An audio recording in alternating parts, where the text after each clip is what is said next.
Welcome back to JMC Garage. Here goes another episode. I'm your host, John Christensen, on how to prepare your lawnmower, which is gas powered, if it's still gas powered, for the winter season. Now, this is so important that over 50% of people in America still run a gas powered mower like this Toro 22-inch recycler I have in front of me.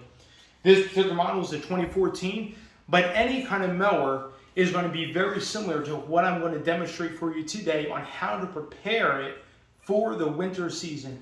One of the most important things you can do is address the gasoline. Now, whether you use ethanol-free or regular gasoline that has ethanol in it, the procedures are the same. In fact, I encourage you, if you haven't already, switch to ethanol-free gasoline for your small engine equipment, whether it be your mower, whether it be your riding mower, whether it be if you have a gas-powered weed whacker, trimmer, same thing, chainsaw, hedge clipper, whatever the case may be, switch to ethanol-free gasoline, higher octane. This way it has a better chance of surviving, even if you happen to leave the fuel in it over the season. Even with ethanol-free gasoline, let's go ahead and show you what you can do to prepare your push mower or any of your equipment for the winter season. All right, so with this particular mower, again, this is a Toro 22-inch recycler for the 2014 model year. Back then, again, this mower is about 7 to 8 years old. They had an actual engine that was sourced from China for Toro. One of the nice things about this engine, it's very similar to an old school Honda engine.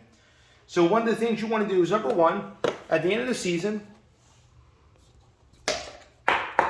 check your air filter. You can replace it if you want to. This particular mower actually runs a flat panel Briggs & Stratton air filter, very common. This one is actually pretty good looking. I'm probably not going to replace it this season, so we're going to toss that aside. And next, what we want to do is, on this mower, what I would like to do is go ahead and take off this air filter box right here.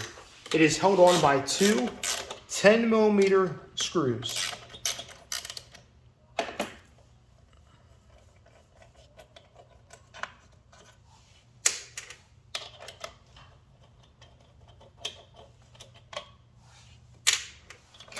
You can kind of toss this aside, disconnect the breather hose. Actually, disconnected right there. There we go. And toss it aside. Now that reveals our carburetor. One of the nice things about this carburetor on this particular engine and most Honda engines and even the Chinese Honda engines that are on other mowers besides this Toro, Cub Cadet, others, is that they use an actual metal carburetor with an aluminum frame here with a metal base at the bottom. What's great about that is you can drain the gas out of the carburetor, which is one of the most important things you can do. Drain gas out of it in one of two ways. One, you can crack this screw right down here. If you see that, son, that's usually a 10mm. You can get that with a socket, like so, or you can use a wrench, crack that open, and drain the fuel out of the bowl.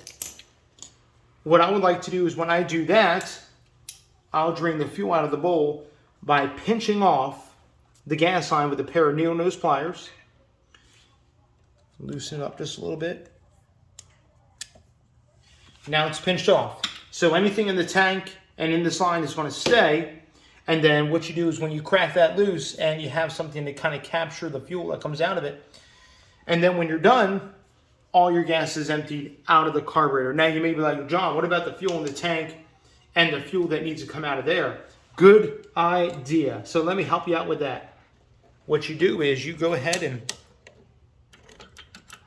pull that back. And now I can go ahead and loosen. Sometimes you need to break it free.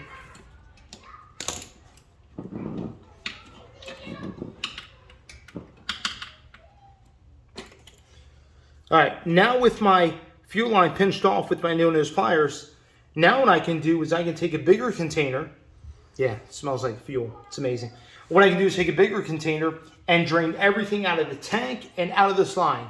So now that your carburetor has more gas in it, now you can drain the rest out of the tank and out of the line, and there you go. Now that it's free from gas, you can store this away in the winter, And when you put fresh gas in it in the summer, or in the spring rather, you're good to go. You can use ethanol free. Everything's cleaned out. You start fresh, because gas, even ethanol free gas, only has a shelf life for about 2 months at most. Sometimes even less than that. Regular gas, like what we have in this mower now, only has a shelf life of 30 days at best, if not even less than that. So get all the gas out is one of the most important things you can do. Also, what you can do is, if you feel so inclined, you can check your spark plug, which on this particular engine is right here. Crack it off, and I believe that is a 13/16 on this particular engine. Take it out, replace it if you want to. You can wait till the spring to do that. And then also, your oil, mine is right here. You can check it to see how dirty it is, see what the oil level is. Did you see how dirty that was? It's not too bad. It's got a little bit of tint to it. I'll probably change that out. And the best way to change oil is you grab an oil change container like what I have over there, put it on the side of the mower, tip the mower over always with the oil fill tube facing towards the ground, carburetor facing up to the sky. And then once it's tipped over and you have the catch pan underneath of it, spin that out and watch the oil drain out of the engine. And then when you're done, have a fresh half a quart of 30 weight is what you want to put in there. You're good to go for the new season. Pretty much that's all I have for you on this round here at JMC Garage, how to prep your small engine for the winter months, so this way in the spring you put fresh gas in it, you have fresh oil in it, and you're good to go. If you have any questions, comments, please leave those in the comments section. I love to answer those as much as I can. We'll catch you on the next time. All right? Be blessed. Have a wonderful day.